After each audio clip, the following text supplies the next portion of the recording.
Jadi kita beralih ke pemidato kedua kategorinya Nusantara.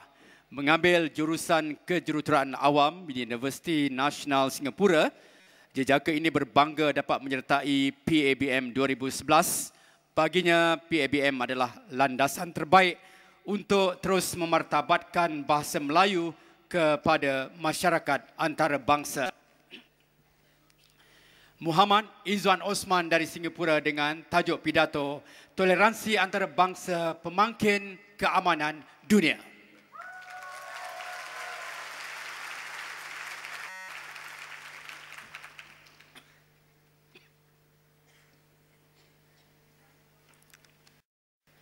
Bismillahirrahmanirrahim. Assalamualaikum dan salam sejahtera. Saya ucapkan kepada sidang hadirin sekalian, barisan penilai, Tuan Pengerusi serta Perdana Menteri Malaysia yang saya muliakan. Kehadiran saya di atas pentas Nangah ini bukanlah untuk bercanda ataupun berdansa, tetapi untuk memimpin serta membawa anda semua melayari dan mendalami mahu yang berbunyi toleransi antarabangsa pemangkin keamanan dunia. Sebelum saya berbuat demikian, izinkan saya terlebih dahulu untuk mendefinisikan maduk tersebut agar perbincangan kita pada hari ini sehaluan serta berdasarkan atas satu pemahaman yang serupa. Sidang hadirin sekalian, Robert Treyer dan Helen Selmak dalam buku mereka yang berjudul Doing Ethics in a Pluralistic Society ada mengatakan bahawasanya toleransi antarabangsa hanya mampu dicapai, hanya mampu digapai sekiranya terdapat penerimaan dan pemahaman budaya serta agama antara manusia. Justru bolehlah toleransi antarabangsa itu dikonotasikan sebagai keadaan warga dunia yang sudah saling hormat menghormati dan sudah sedia menerima perbezaan di antara mereka dengan hati yang terbuka. Saudari-saudara, pemangkin pula boleh ditakrifkan sebagai satu ejen yang dapat mempercepatkan sesuatu proses seperti enzim dalam tubuh badan kita. Namun, perlu ditekankan di sini bahawasanya walaupun keamanan dunia masih lagi belum dicapai sehingga ke hari ini, tetapi kewujudan toleransi antarabangsa sudah mampu mempercepatkan dan mendekatkan lagi kita kepada keamanan dunia. Kini, marilah ikuti saya melayari sebuah cerita yang mungkin boleh dijadikan pedoman kita bersama.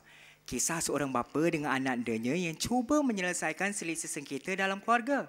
Kata sang bapa pada anak andanya, sebatang mancis begitu mudah untuk dipatahkan. Tetapi sekiranya kalau berpuluh-puluh batang mancis ini disatukan dan digandingkan bersama, maka mustahillah untuk ianya dipatah-patahkan. Begitu juga dengan kita. Biarpun terdapat beberapa negara yang dianggap atau diibaratkan dengan batang mancis yang kurus dan buruk rupanya, tetapi sekiranya kalau ianya digandingkan dan disatukan bersama dengan negara-negara yang lain, pasti ianya tidak akan mudah untuk rebah dan patah begitu sahaja. Bapa keamanan dunia Nelson Mandela juga pernah berkata-kata yang sama. Toleransi antarabangsa adalah kunci dan rahsia kepada keamanan dunia. Piagam Pertubuhan Bangsa-Bangsa Bersatu PBB juga berpendapat yang sama. Mereka mengangkat nilai toleransi antarabangsa dan menyeru seluruh warga dunia untuk selalu mempraktikkan toleransi antarabangsa demi keamanan bumi kita bersama.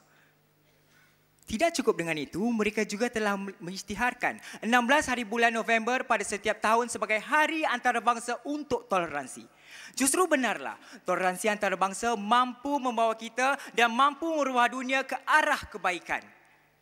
Sidang hadirin yang saya hargai lagi hormati, sekiranya toleransi antarabangsa itu tidak mampu berbuat apa-apa, tidak mampu menjadi pemangkin kepada keamanan dunia, mengapa perlu ia dijadikan sebagai salah satu teras PBB untuk mencapai keamanan dunia? Sudah tentulah kerana mereka faham dan sedar akan kemampuan toleransi antarabangsa ini untuk mencapai keamanan dunia.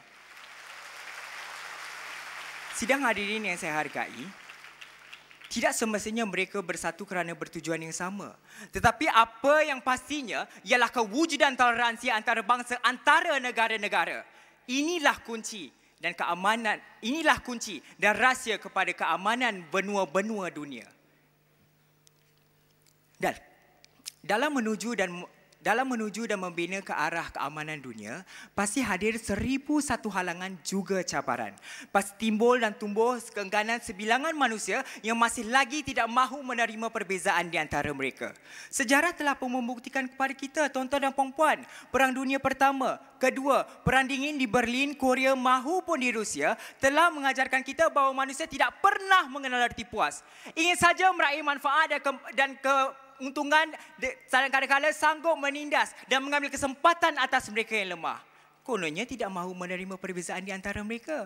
Tetapi wahai dewan yang sekalian, saya ingin bertanya, bukankah perbezaan antara bangsa, agama, budaya ataupun apa sahaja membuatkan kita manusia menjadi manusia?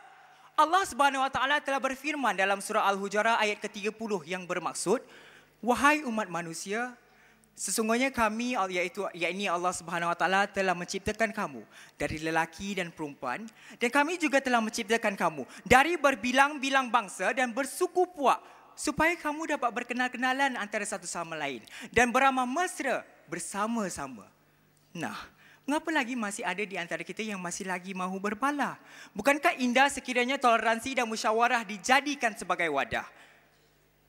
Sidang hadirin sekalian, Nabi Muhammad SAW yang begitu tinggi darjatnya juga tahu mengerti nilai toleransi antara bangsa. Ketika baginda melawat bumi Taif untuk menyebarkan agama Islam, baginda direjam oleh pengkhianat-pengkhianat yang kejam. Berdarah kaki baginda bagaikan baju yang merah saya ini. Tetapi apa yang baginda lakukan? Adakah baginda mengambil batu dan mencapak balik kepada mereka atau memaki hamun mereka? Tidak, tuan-tuan, tidak.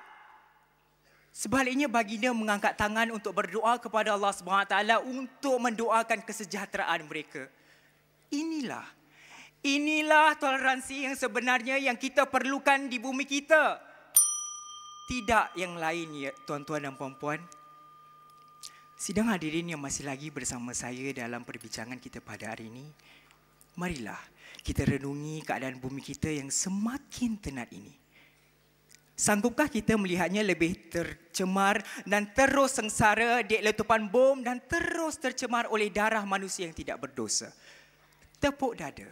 Tapi jangan tanya pada selera. Tanya kepada kepala yang bermahkotakan akal pemberiannya. Usahlah kita asyik memikirkan tentang perbezaan di antara kita. Sebaliknya raikanlah persamaan kita sebagai penghuni bumi yang tiada duanya. Sebelum kaki ini melangkah pergi, ingin saya berpesan kepada kita semua. Bertoleransi tidak menuntut kita untuk menggadaikan maruah serta nilai murni di jiwa.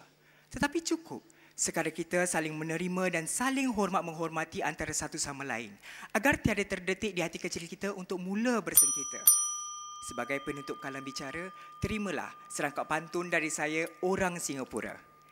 Jika ingin mencapai bintang di angkasa, syarikat NASA menjadi penerajunya. Jika ingin dunia kita aman dan sentosa, toleransi antarabangsa lah yang menjadi penerajunya. Wassalamualaikum warahmatullahi wabarakatuh dan salam satu Malaysia. Toleransi antarabangsa pemangkin keamanan dunia. Berusia 23 tahun masih solo, ingin mencari gadis pilihan hatinya, kalau boleh yang berdarah Melayu campur Arab, campur Portugis atau ringkasnya Meragis.